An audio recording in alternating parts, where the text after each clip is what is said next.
to the Dump and Chase podcast. I'm your host, Dylan Robillard. With me today, I have Dylan Forsyth to my right, and as well, Cale Hayes to my left. Before we get into the show, make sure to follow us on all of our socials. They will be in the description. We are on all of the platforms that you find your podcasts.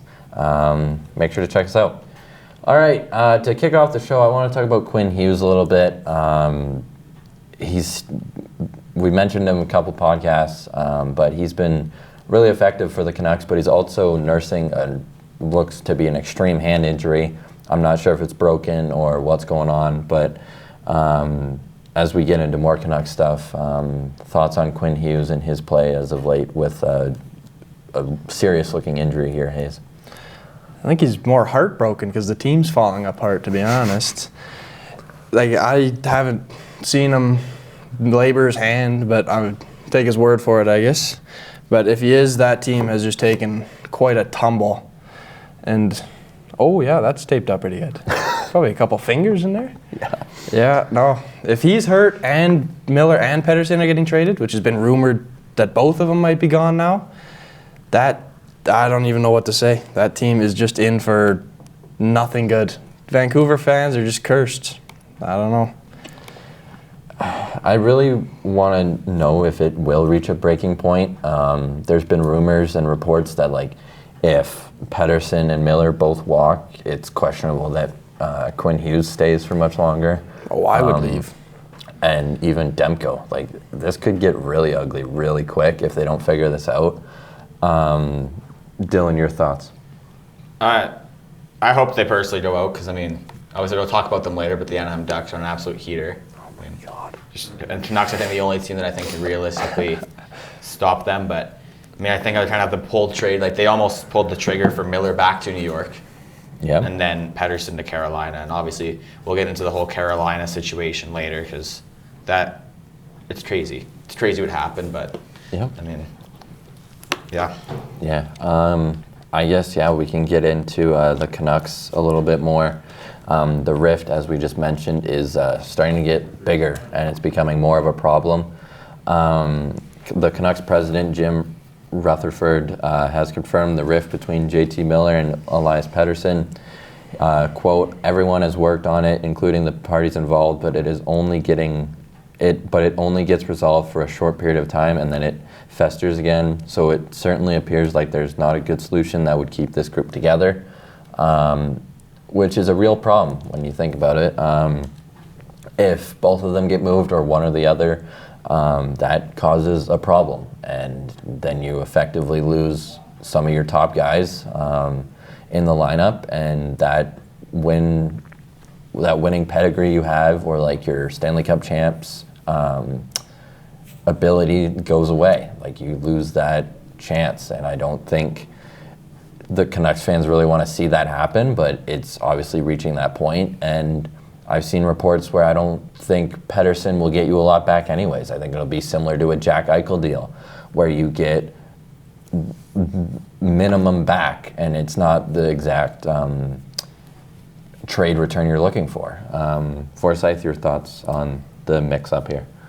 It's just a crapshoot, I think, at this point. Like, you truly, like, obviously, I think we'll never really know what's going on. I think I've said it before. But, I mean, if Rutherford says there's a rift, there's a rift. I mean, JT Miller, I think, is kind of growing that league issue where he's kind of a problem player. So, I mean, that obviously hampers his trade value. Like, I've seen trades, I mean, going back as to the Avalanche, like Casey Middlestat, he's had an okay year. He had a really good start, rough finish, but, I mean, he's been in trade talks. That's not really, I think, a JT Miller caliber player. Yeah. And obviously Elias Pettersson, I mean, the Bar Down podcast said it best. He's struggled in the playoffs. I think there's still an injury going on with him. Like, you talk about Hughes, I think Pettersson's still dealing with that injury from last year. It's crazy to see a team fall apart like that. Yeah. From one win away from conference finals to below the Flames in a wild card race. Like, that is. Yeah. Like, and you have to think about it too. Like, how long has this been really going on for? Like, what is the issue here? And, like, how long have they been sucking it up for? How long has this been an issue? Or what really set it off, like, to a breaking point? Well, I mean, it's kind of like Vancouver's, like, they've had a very similar issue with this back in the early 2000s with Mark Messier. Like, you almost wonder if that's kind of like a similar thing going on. Like, maybe they're just trying to repress it this time because last time was, Mark Messier. If you asked a Vancouver fan, he is probably their least favorite player. Yeah. I think they might hate him more than you hate a certain Cutter Gauthier. I don't hate Cutter Gauthier. I hate Eric Lindros. That's a player I hate. But we won't get into that, Cale Hayes.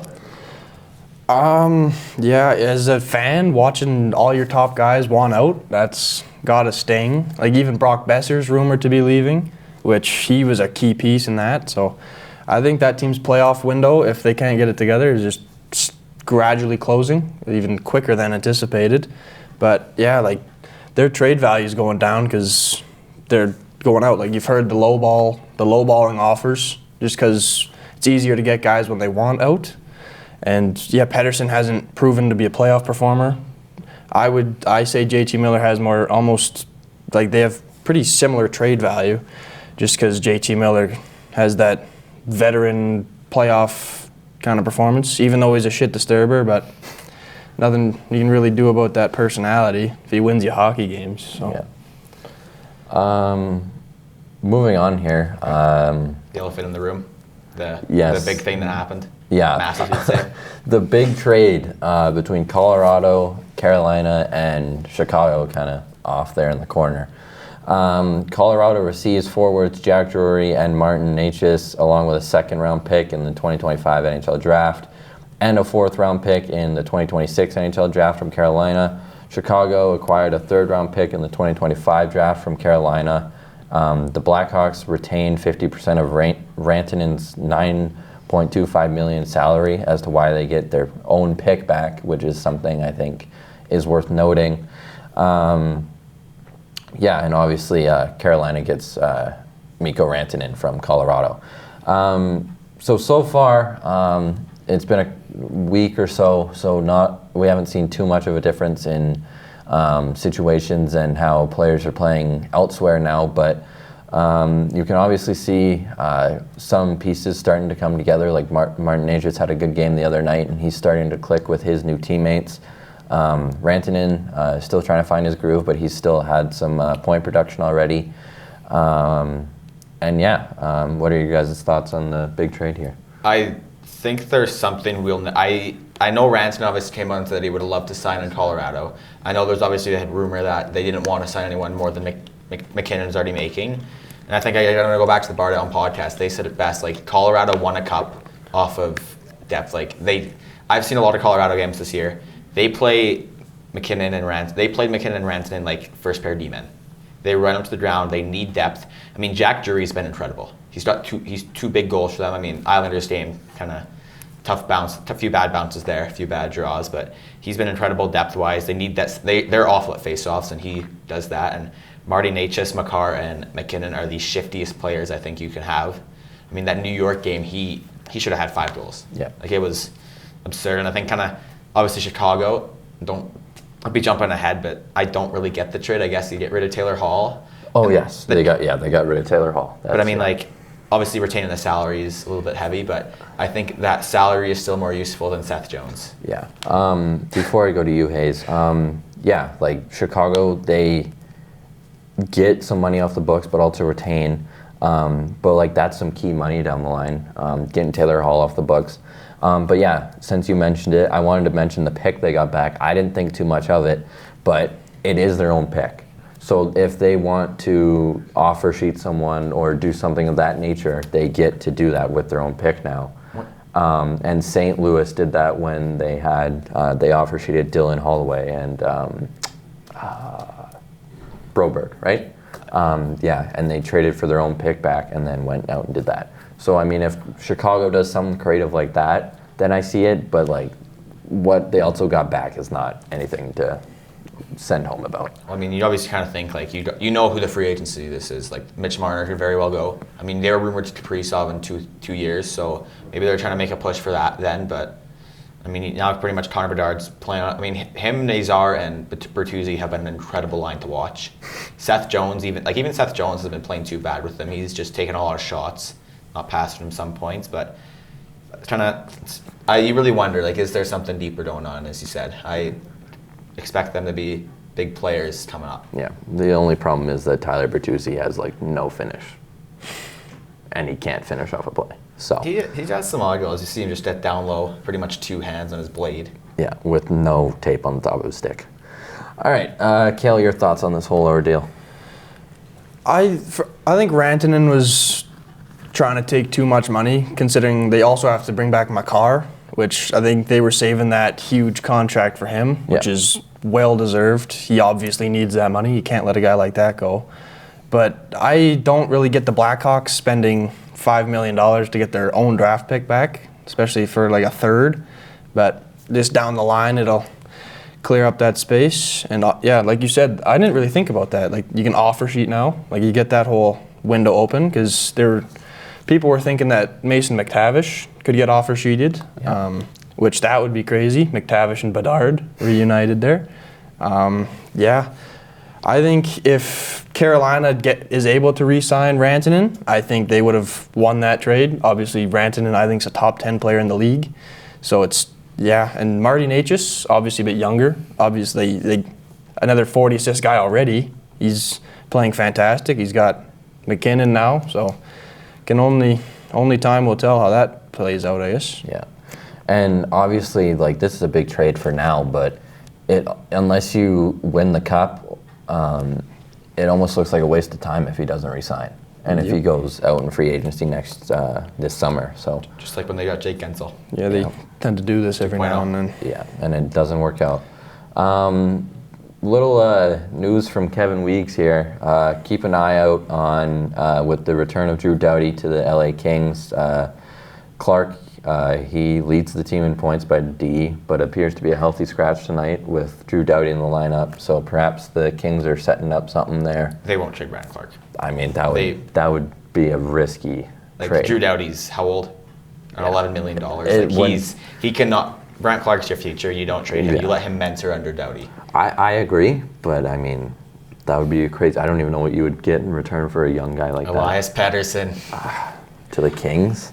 I can't see it. Yeah, that team's got they got a playoff caliber team if they don't run into Edmonton in the first round again. But if they want to make a push, like, now would probably be their chance, I would think. So I mean, they're in a weird spot because they have like guys like Kopitar and Doughty who are old, but they also have Quinton Byfield. They have some really good guys. They're a weird team dynamic where they could be good right now and then good in 5 years. Yeah, they're right in the middle. Yeah, although I would get rid of Byfield before Brent Clarke, though. Yeah. I don't know. He's not had the year you may be thinking. And I mean, even Lafreniere, that draft class is. Yeah, that draft class is not pretty. That's a whole different issue, though. Yeah. All right. The topic Dylan's been waiting for all day here. Anaheim Ducks, as you mentioned, Mason McTavish is heating up very well over the last couple of weeks, and I, for one, would like to see him offer sheeted when his contract is up. Personally, I think offer sheets are amazing. You see him more recently now. McTavish was the second star of the week, alongside David Pastrnak and Barrett Hayden of Utah and Boston, respectively. McTavish was the second star of the week with, how many points did he have? He had 5 goals, I believe. 5 goals in 5 games. 5 goals, 5 points in 3 games. So no assists in those 3 games, but 5 goals. He had another goal and assist last night. So he's adding it up. So and I think I'm going to address the obvious. The Ducks' wonderful coach, who's very smart, decided to call a player you drafted 3rd overall a third liner. And he has scored 5 goals since. So it's the coach's fault. Well, I think he actually did. I think he stumbled into greatness. That's what I think. I've always loved McTavish. He's a great player. I think it's just that Greg Cronin kept changing the line so much. I think they found something that worked. The last 3 games, they've scored 16 goals, I believe. They're on that line? And who's the line? I think he's with Cutter and Fabry, I believe. And so it's just Fabry and McTavish, because Cutter doesn't score goals. Cutter got a goal yesterday. I don't know what you're talking about. But I mean, that line, I guess they got Zedris back. Yep. 3-1 since he's come back. I think he got a goal and assist in a few game, I believe, against someone's Predators. Yeah, they ran through Nashville. Oh my God. And in that game too, Gibson did go down. Yeah. But I believe he's back. I think he'll be starting tomorrow against Calgary. And I mean, I think like the thing with the Ducks, it's crazy because they are 20-0-1 or 0-2 when they score more than 3 goals in a game. Wow. Like, that is absurd. Yeah. and then they have only won one game when they don't score 3 goals. Wow.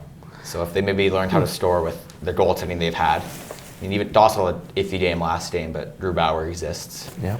So. I know you don't personally really enjoy Zegras like that much. Like, you're not a huge fan of him, but would you like to see the Ducks try and move him, or would you think they keep him? I think they'll keep him. I think he's playing with Leo Carlsson right now. If you can kind of get those two going, like they've got a weird dynamic. They have some players in the cap that, like Killorn, $6 million for a few more years. That's not good. But I mean, if you can just get Zegras actually playing his role, like you can't use him as a defensive two-way winger. You use him to score goals. Yeah. So I think they'll keep him. I think he'll kind of be that top. I don't think he'll be as good as maybe people thought after his first 2 years, but maybe he'll Michigan his way to a cup one day. Yeah. The Taylor Swift effect's gonna happen with Dixie D'Amelio, and you know it. You know it. Hayes. Yeah, I don't really care for the Ducks, I'm not going to lie, but I think if they were to move players, I would move Zegras, I would move Gibson. Those would be the two guys I would get out of there. I would try my heart out to keep McTavish. That guy, I think he's so slept on. Big body, can score some goals. Obviously Team Canada bias, but... He's obviously a third liner according to the head coach. Yeah. That was insane, actually. I think that the time to move Gibson would be now, but if you look at their AHL, their goaltending, like it's the complete opposite. They don't have anyone to replace. It's plain or dance. They cannot make stops. Yeah. So, if Carolina wants that cup push, I think they could use a guy to upgrade their goaltending if Freddie goes down again. Which will happen. Yeah, but give him 2 games. Death taxes and Freddie Anderson getting hurt. Yeah, for long term. It's never just a couple games. He's always missing months at a time. Yeah. All right, getting into some Four Nations talk here. Alex Pietrangelo from Vegas, he's withdrawn from the tournament and with an ailment. Yet he's been playing regularly, normal minutes, everything with the Vegas Golden Knights. So obviously it's not a huge problem for him, and obviously he probably just wants to stay back home. But with that, I fear this might become a theme or an issue the closer and closer we get to the tournament. It's not the Olympics, and like even if it was, we've seen season-ending injuries with teams before and players, especially bigger names. You don't want to see them get hurt at these sorts of events. So you have to wonder if they might hold back, and teams might not want their players to go, or the players won't want to go. But we haven't seen that yet. We've only seen Alex drop out, so maybe it won't be a theme. But before I get to who should replace him, what are your guys' thoughts on the Four Nations tournament as a whole? I mean, like the All-Star game, I think it's going to be weird because the All-Star game is pretty like non-contact, all fun. I'm expecting this to be like some hard-hitting hockey. I mean, I think today, Bill Guerin, obviously the Wild in Toronto, he went to Treliving in Toronto and Matthews and got full confirmation that he will be in the tournament. Obviously, Matthews been dealing with some injuries this year, so maybe same situation, but he's obviously committed to play. I mean, kind of just maybe hope maybe a goalie for Canada or two is suffering from an ailment so we can get some better goalies. Logan Thompson or Mackenzie Blackwood, who've been incredible. Yeah, so, I'll get into that a little bit, but yeah, the reason I mentioned players kind of just deciding to dip out of the tournament and stuff, there was a report, as players pull out of Four Nations face-off, NHL Deputy Commissioner Billy Daly tells me, and the league will not apply the same policy as for the players that skip All-Star games. Players who pull out of the All-Star game must miss 1 game immediately before or after the break, and it doesn't seem to be the case for a Four Nations tournament, at least right now. So I wonder if that'll play a factor, if teams or players care. But I'm concerned that this could become an issue, and with just injuries and everything, and players maybe not caring to play because it's not the Olympics. But at the same time, players love to represent their countries in any way they can, and typically it's just the teams that kind of become the ones blocking it. But yeah, I don't know. Hayes? Yeah, obviously, like if the one thing I could see going wrong with this is they treat it like it's an all-star game, which it shouldn't, because you're not repping your team, you're repping your country. And I think that means more to players. And obviously, it should be an ego thing, right? You're against the best of the best, the world's top players in the league on this planet. You should go out there and try to prove you're better than the next guy. Like, even if you're on the same team as some other guys, you want to go out there, make it as competitive as possible. But again, the risk of injury factors, and I don't know, I think it's all crap. Just go out there and play hockey. You get paid millions of dollars to do it, so. Yeah. But then obviously recently, I think as of today, like Samuel Erson's in. Yeah. Like he is obviously a massive downgrade from Jacob Markstrom. I think you would know that as a Flyers fan. That guy's Swiss cheese. But maybe just can't wait for Cale Makar, Connor McDavid, and McKinnon just to rip him to shreds. Yeah. So. Samuel Erson's not getting in games. Unless there's more injuries, he's going to be the third string. There's no way. Is he still better than Samuel Montembeault, though? Yes. Oh, God. Yeah, getting into the goalies here. Did Canada bring the wrong goaltenders?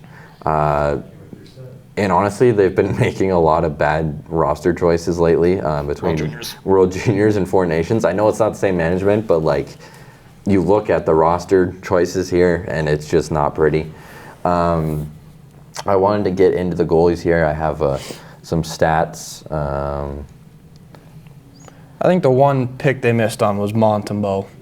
He had that one great game at the start of the year, and I feel like that solidified it for him, which that was a problem because he's been absolutely terrible recently. Even Darcy Kemper's been better than him this year. Oh, for sure. And Logan Thompson, Joel Hofer, Cam Talbot's been better,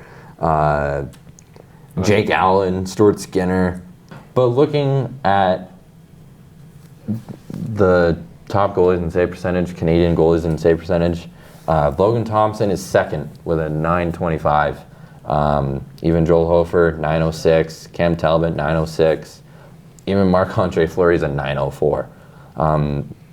Skinner and Hill are both ahead of Montembeault, who has an 899. He's not even above 900, and he's going for Team Canada, which I think is a joke.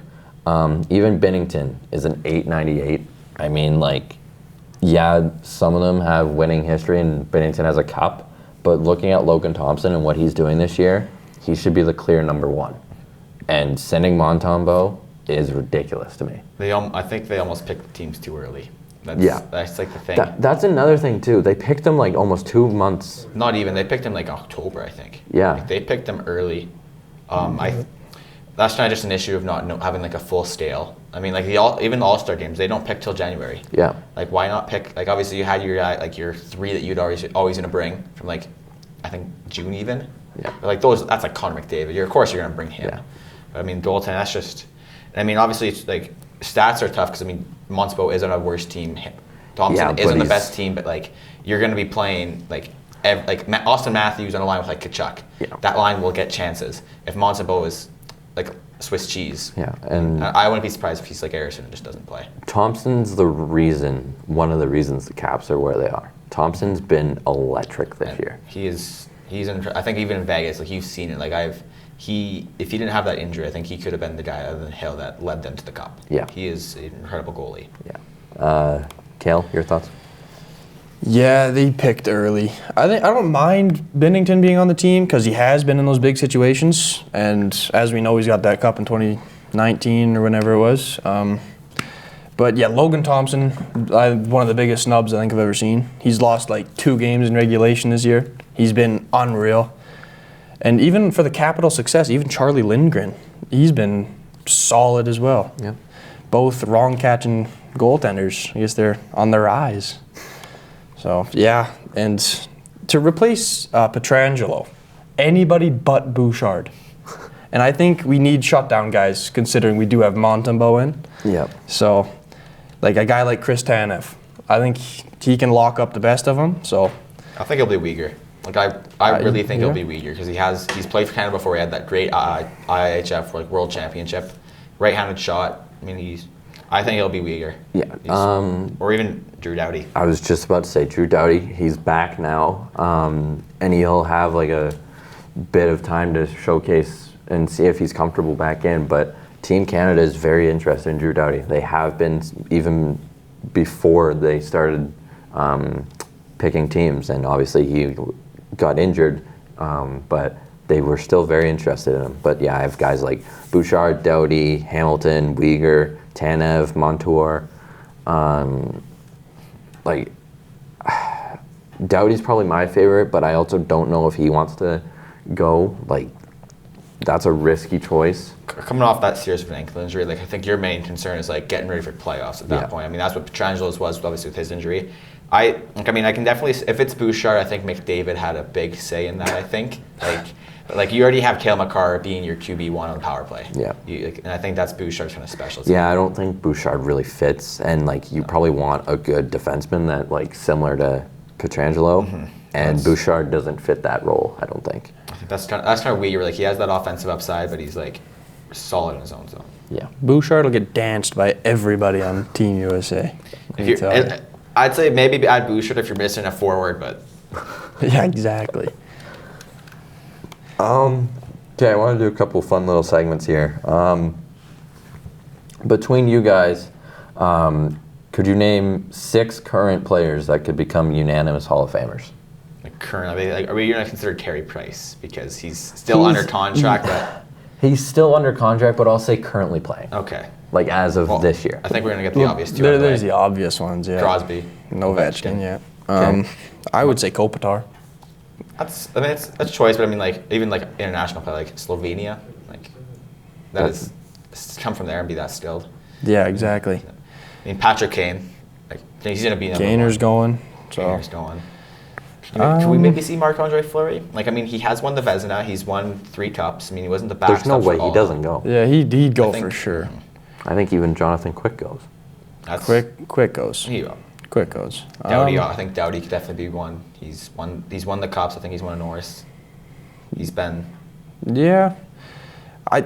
Cale Makar is going to the Hall of Fame. Are you guys intentionally skipping over like the Connor McDavid McDavids of the world? But we're more focused on like the guys. The like if they're guys. more likely to retire more quickly because yeah. Connor McDavid, he got into the Hall of Fame the second he's drafted. Pretty much. Like some could say Connor Bedard. Yeah, well, but nobody wants he had a nasty goal yesterday. He did. Yes. Do not know how that went in. That he did. I could see Vasilevsky going to the Hall of Fame. Oh, I think Kucherov too. Even like those guys, like the cups they've. There's won. So many potential Hall of Famers in the league right there's a lot. It's unreal. But they didn't like people like Alex McGillney.